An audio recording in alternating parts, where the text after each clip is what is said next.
Good morning, everybody. Here it is again, 5 o'clock in the morning, getting my kitchen all warmed up, getting ready to go clock in and get to work. Anyway, today I want to talk about drugs. Okay, not the kind of drugs you're thinking about, not the drugs you buy from that guy behind the 7-Eleven up the street. No, I'm talking about mainly the drug that we have available to us, probably in your kitchen right now, and how to manage use of it and survive a day in the food service industry. And I'll get right back to you in just a minute. Going to get a few things turned on, and I'll be right back. You already know, when you're on the line, your knife isn't a tool, it's an extension of your hand. If it can't keep up, neither can you. The Dalstrong knives are built for that pressure. High-carbon steel holds a razor edge through long prep and brutal services, so you're not stopping to baby your blade mid-shift. The balance is dialed in, giving you control on everything from fine brunoise to heavy breakdowns.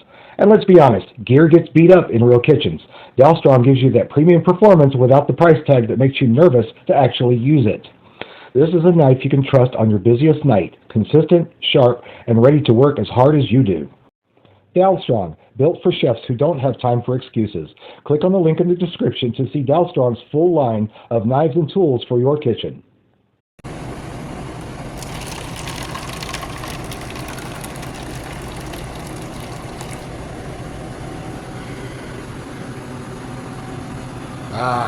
Drugs. So, if you haven't figured out what I'm talking about yet, the drug I'm talking about is caffeine. And yes, caffeine is a drug. Now, that doesn't mean it's a negative thing. We take different kinds of drugs for different things, stuff that's prescribed for us, pain medications like aspirin, ibuprofen, acetaminophen. They all have positive benefits in the right circumstances. So, they wouldn't exist if they didn't have some positive benefit. Anyway, I digress. What I'm looking at is the way we use caffeine in our daily lives, especially in this industry. Every cook, mainly in the restaurant business, but also in institutions, knows this scenario. You're coming into work at the beginning of your shift. It could be 5 o'clock in the morning like me. It could be 2 or 3 o'clock in the afternoon if you work an evening shift. And maybe on the way you stop to get a Red Bull, a cup of coffee, or in a lot of places, you have plenty of coffee and soda available for you to drink at will all day long. And so you load up, you get through your prep, you get through your service, and then you start getting to the last hours or couple of hours of the day when you need to prep and clean for the next shift or the next day. And you just totally crash. You barely have any energy. You just don't work as efficiently as you think you can. So what I want to talk about is how you can balance your caffeine use to get through the day, be wide awake, not go through that spike and crash. And I'll get back to you in just a minute. So how does caffeine work? Well, I'm not going to get real technical about it. There are plenty of channels made by doctors and nutritionists and stuff that can tell you. But in a nutshell, it stimulates a gland in your body that secretes a chemical that causes your cells to burn more carbohydrates and give you a little boost of energy. And it also blocks the chemical receptors in your brain that make you sleepy. So that's it in a nutshell. I'm not going to get too technical about that. You can get into say, hey, you're wrong, this, and this, but that's basically it in a nutshell. It tells your body to wake up and not be sleepy. And that can actually be a good positive thing. You wake up in the morning, you're foggy, you're groggy, you need to get up, get dressed, maybe take care of a few morning chores before you head out to work. So you have that little cup of coffee or that strong cup of tea, or maybe you have a Red Bull sitting in your refrigerator that you save for mornings. And that's actually a good thing. It's not, I'm not anti-caffeine. I drink it all day long, probably more than I should. But where we run into issues is when we mega load on our caffeine early in our shift, either before our shift or during our shift, and we do great for about the first 4, 5, 6 hours of the day. Man, we're blasting through that prep. We're just blasting through that service. We're on fire, man. We're just like bam, bam, bam, bam, knocking it out. And then we get towards the end of the day, and you're just like, I've had enough. And you still have to clean your equipment, sweep and mop your floors. Usually if you work in institutional food service, you wash a lot of your own pots and pans. You might even have some prep to do for the next day. But man, you're tired. You go dragging out the door.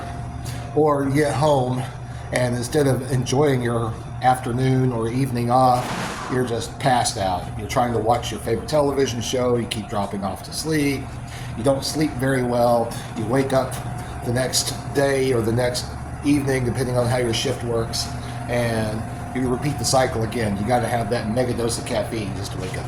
And like I say, it's not going to kill you, all right, but it takes a lot of joy out of your day. The jury's still out on long-term caffeine use and what it does to you and whether or not it's harmful. So, but you know that you would really like to have a little bit more quality of life than just blazing your way through your shift at work just to crash at the end of the day and not really have time to enjoy yourself. So I'm going to kind of go through some of my routine of what I do to manage my caffeine consumption to have energy throughout the day without that major crash at the end of the shift. So this is not medical advice. This is not health advice. This is what I personally do. I did a little bit of research on caffeine use. There's an excellent YouTube channel, Dr. Mike. He has some great advice on caffeine use and how to manage it. He's not anti-caffeine either. He's actually a big fan of green tea. So anyway, I'm going to get back to you in just a quick second and I'll explain more. Okay, so caffeine does not give you energy. You see, energy drinks, they do not actually give you energy. What caffeine does is triggers a stress response, which causes your body to burn more stored sugar, glycogen as it's called, and that in turn increases your heart rate, increases your blood pressure a little bit. Okay, we're not talking about major event here. Elevates your blood pressure, increases your heart rate, and of course that gives you a boost of perceived energy and you're more alert, wide awake, because it's a stress response. But that sounds so negative, but really it's very useful. And so, but what happens a lot of times is people who down a large amount of energy drinks, a large amount of coffee, or even in some cases a large amount of tea.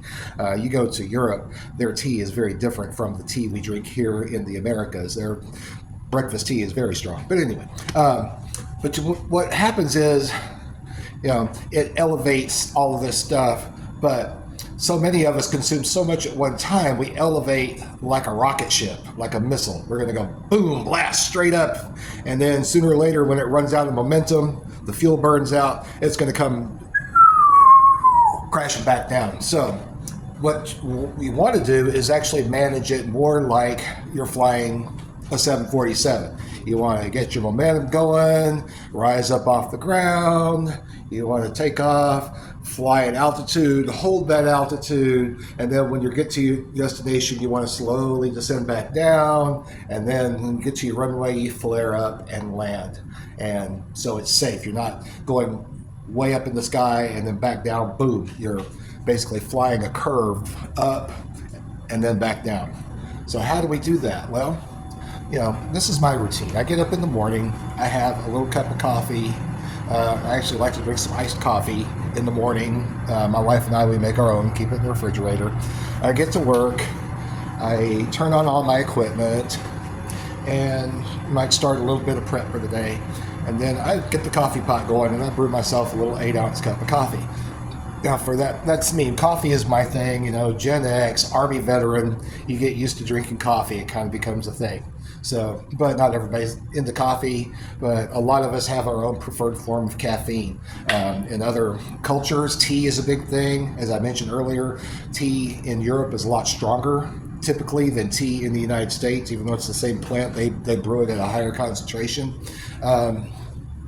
Energy drinks, very popular. I actually like energy drinks. But what I do is I try to regulate it. I'm going to have a cup of coffee at the beginning of my shift, and then probably won't have another one until maybe 4 or 5 hours into my shift as I'm getting ready to start service and then wind up down throughout the day.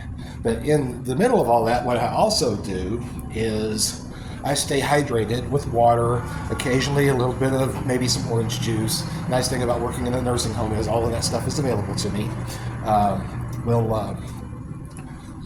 I mentioned drink water. Also, in some nutrition, okay, like especially complex carbohydrates and proteins, because the caffeine is causing your body to burn all this stuff. Stored sugar in your body, glycogen, is made from the carbohydrates that you consume, or proteins and fats being broken down into carbohydrates, all right, stored as fat. So you want to consume, take, drink, eat, you know, some complex carbohydrates, vegetables, grains, you know, since I work the morning shift, oatmeal is a big thing for me.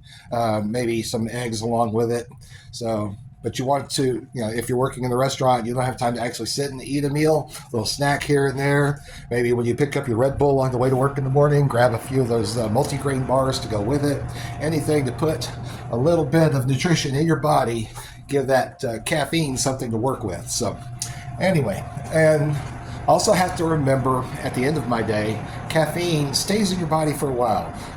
The estimated half-life of caffeine in the body is about 6 hours. So, you know, I have to go to sleep about 9 o'clock p.m. So the latest I'm going to have any caffeine is going to be 3 o'clock. You know, just kind of let it all burn out. Sometimes earlier than that. Typically by 2 I'm done. So you want to take into account that half-life, that amount of time that drug takes to leave your body, okay? And, you know, I get home from work and I'm still wide awake. I can watch my favorite shows, I can do some projects around the house. Even though I ride a bicycle to work, I'm currently working on a car, so doing that in little stages. So that is how I manage my caffeine intake and avoid spiking and crashing. If you found this helpful, I'm going to do another one in the next few days about hydration, how to stay hydrated in the kitchen. And it's going to follow a similar pattern where I basically share what I do. You know, I live in West Texas, it's dry, it's hot, and I'll get into the details of how to avoid getting dried out working in a commercial kitchen in a hot environment. Anyway, I hope you got something useful out of this. If you have any comments and questions or anything like that, please drop it in the comments.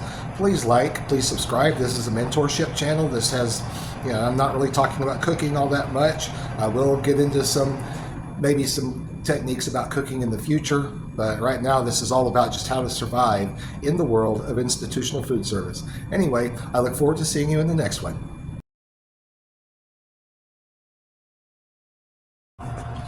Yeah, I know this video was probably not as informative as I hoped it would be.